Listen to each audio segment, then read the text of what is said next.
ஐயனார் துணை சீரியலில் வானதி பாண்டியனை இனிமேல் நான் பார்க்கவே மாட்டேன்னு சொல்லிட்டு பிரேக்கப் பண்ணிட்டு போகிறாங்க.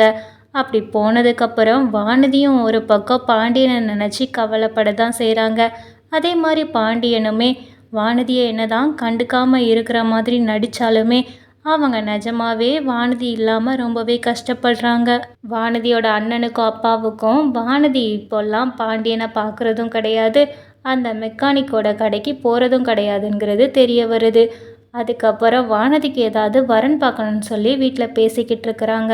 அது வானதியோட காதலையும் விழுது. அப்போது சீக்கிரம் நம்மளுக்கு எப்படியாவது ஒரு கல்யாணத்தை தான் ஏற்பாடு பண்ணுவாங்கன்னு வானதிக்கு நல்லாவே புரியுது. ஆனால் இதுக்கு மேலே நம்மளால் பாண்டியன் கிட்ட பேசாமல் இருக்க முடியாது அப்படின்னு சொல்லிட்டு மறுநாளே வானதி பாண்டியனோட கடைக்கு வந்து நிற்கிறாங்க. அதை பார்த்த பாண்டியன் உள்ளுக்குள்ளே சந்தோஷப்பட்டாலுமே வெளியில், ஆமாம் நீ எதுக்கு இங்கே வந்த? அதான் பிரேக்கப் பண்ணிக்கலான்னு சொல்லிட்டு கிளம்பி போனல்ல, இப்போ எந்த மூஞ்சை வச்சுட்டு வந்து நிற்கிற அப்படின்னு சொல்கிறாங்க. இதை கேட்ட வானதி, இதை பார் பாண்டி, நீ என்ன வேணால் நினச்சிக்கோ, என்னை கேவலமாக கூட நினச்சிக்கோ, எனக்கு அது பிரச்சனை கிடையாது. ஆனால் எங்கள் வீட்டில் இப்போ மாப்பிள்ளை பார்த்துக்கிட்டு இருக்கிறாங்க. என்னால் உன்னைய விட்டுட்டுலாம் வேற ஒருத்தனை கட்டிக்கிடவே முடியாது. அதனால் நீ என்ன பண்ணுவியோ எனக்கு தெரியாது. என்னைய இப்போவேனாலும் கூட்டிகிட்டு போயிடு. என்னால் எங்கள் வீட்டுக்கு போக முடியாது. எவன் கையிலையும் பிடிச்சி கொடுத்தாலும் பிடிச்சி கொடுத்துருவாங்க அப்படின்னு வானதி சொல்லி புலம்புறாங்க. இதை கேட்ட பாண்டியன், இதை பாரு, உங்கள் வீட்டில் இன்னுமே எங்கள் வீட்டை கேவலமாக தான் நினச்சிக்கிட்டு இருக்கிறாங்க.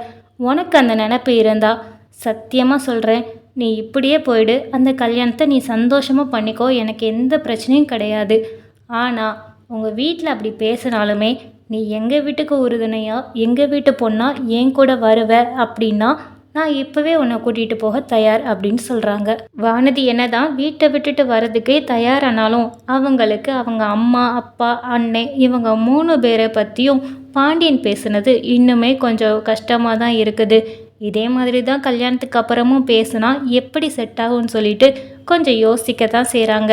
உடனே பாண்டியன், ஆமாம் நீ இப்போவே இவ்வளோ யோசிக்கிற, உனக்கு நான் இன்னுமே நேரம் கொடுக்குறேன், நீ நல்ல யோசனை பண்ணியே வந்து என்கிட்ட பதில் சொல்லு அப்படின்னு சொல்கிறாங்க பாண்டியன். எங்கள் வீட்டை விட்டுட்டு வரதெல்லாம் எனக்கு பெரிய விஷயமே கிடையாது பாண்டி. ஆனால் நம்ம வீட்டை விட்டுட்டு வந்து வாழும்போது அவங்களுக்கு அவமானத்தை தேடி தராமல் நம்ம தலை நிமிர்ந்து வாழணும். அதை மட்டும் நீ மனசில் வச்சுக்கோ. ஆனால் எனக்கு ஒரு ஆசை இருக்குது. எங்கள் வீட்டோட சம்மதத்தோடு உன்னைய கல்யாணம் பண்ணால் எனக்கு இன்னுமே சந்தோஷமாக இருக்கும். அதுக்காக தான் நான் முயற்சி பண்ணிக்கிட்டு இருக்கிறேன். அது மட்டும் எனக்கு கை கூடிட்டுனா நம்ம வாழ்க்கை உண்மையிலே நல்லா இருக்கும்னு சொல்கிறாங்க. அதுக்கு பாண்டியன் சொல்கிறாங்க, நீ சொல்கிறதெல்லாமே கேட்க நல்லா தான் இருக்குது, அதே மாதிரி நடக்கணும்ல. அதுவும் உன் அண்ணன் மூஞ்செல்லாம் பார்த்தா சரியான பொறுக்கியாக தான் தெரியுதாம். அவன் வெளிநாட்டுக்கு வேலைக்கு தான் போனானா இல்லை வேறு எதுக்கும் போனானா அப்படிங்கிற மாதிரி பேசுகிறாங்க. இதை கேட்டதுமே வானதிக்கு மறுபடியுமே கோபம் வருது. பாண்டி, நான் இப்போ சொல்கிறது தான், என் வீட்டில் உள்ள யாரையுமே நீ இந்த மாதிரி தப்பாக பேசாத. அது எல்லாமே முடிஞ்சு போனதாகவே இருக்கட்டும். நீ மறுபடியும் எங்கள் வீட்டில் உள்ளவங்கள பேசுகிறத என்னால் கேட்டுக்கிட்டு இருக்க முடியாது அப்படின்னு சொல்கிறாங்க. சரி, அவங்க பேசாத வரைக்கும் நான் எதுவுமே அவங்கள பற்றி பேச மாட்டேன்னு பாண்டியன் சொல்கிறாங்க.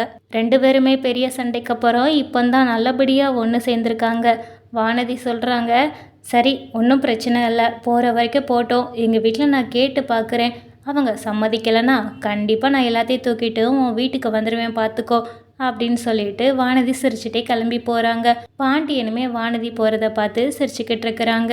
இவங்க 2 பேரும் இப்படி பார்த்து பேசிக்கிட்டு இருக்கிறத வானதியோட அண்ணன் கவனிக்கிறாங்க. அவங்க இதை பார்த்ததுமே ரொம்பவே கோவப்படுறாங்க.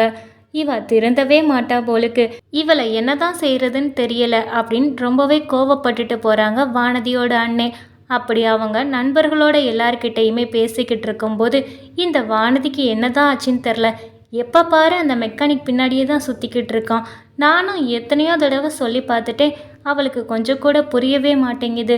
அந்த குடும்பமும் அந்த குடும்பத்தை பற்றி உள்ள கதைகளையும் கேட்டாலே அந்த குடும்பத்தை யாருமே சீண்ட கூட மாட்டாங்க. அன்னைக்கு என்னவோ அந்த பாண்டியனும் சோழனும் எங்கள் வீட்டில் வந்து எங்கள் வீட்டை ரொம்பவே தரமட்டமாக பேசிக்கிட்டு இருக்கிறாங்க. இது எல்லாத்தையுமே என் காதில் கேட்கணும்னு இருந்திருக்குது அப்படின்னு ரொம்பவே புலம்புறாங்க. அப்பந்தான் அன்னைக்கு சோழன் எல்லாருமே பேசுனது இவங்களுக்கு மறுபடியுமே ஞாபகத்துக்கு வருது. இதெல்லாம் ஒரு வீடா, ஒரு 8க்கு 8 ரூமில் இருந்துக்கிட்டு உனக்கெல்லாம் இந்த வேலை தேவையா? அதே மாதிரி நீங்கள் இருக்கிறது வாடகை வீடு, நான் இருக்கிறது சொந்த வீடு அப்படின்னு சோழன் சொல்லியிருப்பாங்க. இதை கேட்டதுமே ஓ, சொந்த வீடு இருக்கிற திமிரில் தான் நீங்கள் எல்லாருமே இப்படி பேசுகிறீங்களா? அந்த வீடு இருந்தால் தானே அப்படின்னு சொல்லிட்டு ரொம்பவே வில்லங்கமாக சிரிக்கிறாங்க. இதை கவனித்த நண்பர்கள் எல்லாருமே, ஏண்டா நீ எதுக்குடா இப்படியெல்லாம் யோசிக்கிற அப்படின்னு சொல்கிறாங்க. ஆமாடா, அந்தளவுக்கு என்னைய காயப்படுத்திட்டான் அந்த சோழன். அந்த வீட்டை ஏதாவது ஒன்று பண்ணியே ஆகணும் அப்படின்னு சொல்கிறாங்க. அதுக்கு கூட உள்ளவங்களும் சப்போர்ட் பண்ணுற மாதிரி தான் தெரியுது. அதுக்கு ஒருத்தன் சொல்கிறான், சரி நீ இப்போ அந்த வீடை அழிக்கணும்னு முடிவு பண்ணிட்ட, அதுக்காக நீ என்ன தான் பண்ண போகிற அப்படின்னு சொல்கிறாங்க. அந்த வீட்டை அழிக்கணும்னா ஒன்றுமே வேணாம். நைட்டு அவங்க தூங்கும்போது நம்ம ஒரு பெட்ரோல் கேன் மட்டும் வாங்கிட்டு போய் அந்த வீட்டை எரிச்சு விட்டுருவோம் அப்படின்னு சொல்லிட்டு பிளான் போட்டுட்ருக்குறாங்க. இதை கேட்ட இன்னொருத்தனுக்கு இதில் கொஞ்சம் கூட உடன்பாடு இல்லை. நீங்கள் என்னமோ பண்ணுங்கன்னு சொல்லிட்டு அவன் எந்திரிச்சு போகிறான். அவன் போகிறான், நாம் இதை பண்ணுவோங்கிற மாதிரி தான் எல்லாருமே பேசிக்கிட்டு இருக்கிறாங்க. அதே நேரம் இங்கே நிலா வேலைக்கு போன இடத்துல அவங்களால அன்னைக்கு கொடுத்த ப்ராஜெக்டை ஒழுங்காக பண்ண முடியலை. அதனால் முருகன் அவங்கள திட்டுறாங்க. என்னங்க நீங்கள் கோல்டு மெடலிஸ்ட்னு சொன்னீங்க, ஆனால் இங்கே பேப்பரில் ஒன்றுமே காணுமே. நீங்கள் பண்ணுற ப்ராஜெக்ட் எல்லாமே கொஞ்சம் சுமாராக தான் இருக்குது. இதெல்லாம் கொஞ்சம் கரெக்ஷன் பண்ணுங்கன்னு சொல்லிட்டு நிலாவை திட்டிக்கிட்டு இருக்கிறாங்க. அங்கே வந்த ராகவ் இதை கவனிச்சுட்டு முருகன்கிட்ட நீங்கள் சொல்கிறதெல்லாமே கொஞ்சம் பொறுமையாக சொல்லுங்கன்னு சொல்லி அவங்களுக்கு 2 அட்வைஸ் கொடுக்குறாங்க. அதுக்கப்புறம் நிலா கிட்ட தனியாக வந்து, நீங்கள் பண்ணுற ப்ராஜெக்ட் எல்லாமே உண்மையிலே நானும் பார்த்தேன், நல்லா தான் இருக்குது. ஆனால் நீங்கள் இன்னுமே கொஞ்சம் நேரம் எடுத்து பொறுமையாக பண்ணிங்கன்னா அதுக்கு இன்னுமே நல்ல ஒரு அவுட்புட் வரும் அப்படின்னு சொல்கிறாங்க. அதை கேட்ட நிலா ரொம்பவே தேங்க்ஸ் அப்படின்னு சொல்கிறாங்க ராகவ் கிட்ட. அப்போது வேலை முடிஞ்சு நிலாவும் திவ்யாவும் ஒன்றா தான் வெளியில் வராங்க. அப்படி வரும்போது சோழன் நிலாவுக்காக காத்துக்கிட்டு இருக்கிறாங்க. இதை பார்த்த நிலா, ஆமாம் நீங்கள் எதுக்கு இங்கே வெளியில் நின்றுக்கிட்டு இருக்கீங்க அப்படின்னு சொல்லி கேட்குறாங்க. அதுக்கு சோழனுமே, எல்லாமே உங்களுக்கு தாங்கங்க, வாங்க ஒன்றா வீட்டுக்கு போகலாம் அப்படின்னு சொல்லி கூப்பிடுறாங்க. அதை கேட்ட நிலா, அதெல்லாம் ஒன்றும் தேவையில்ல, எனக்கு வர வழி தெரியும், நான் பஸ்ஸில் வந்துக்கிடுவேன் அப்படின்னு சொல்கிறாங்க. இதை கேட்ட சோழன், நான் உங்களை கூட்டிகிட்டு போகிறதுக்காக தாங்க இவ்வளோ நேரம் காத்துக்கிட்டு இருந்தேன், அப்புறம் உங்கள் கூட உள்ள திவ்யாவையே நான் கூட்டிகிட்டு போக முடியும் அப்படின்னு சொல்கிறாங்க.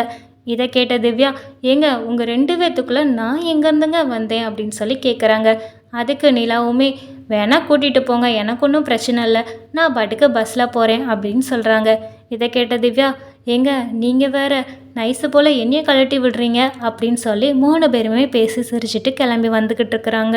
திவ்யா போனதுமே நிலா சோழன் 2 பேரும் தான் வந்துக்கிட்டு இருக்கிறாங்க. அப்போ சோழன் சொல்கிறாங்க, நம்ம எங்கேயாவது வெளியில் போயிட்டு போவோமா அப்படின்னு சொல்லி கேட்குறாங்க.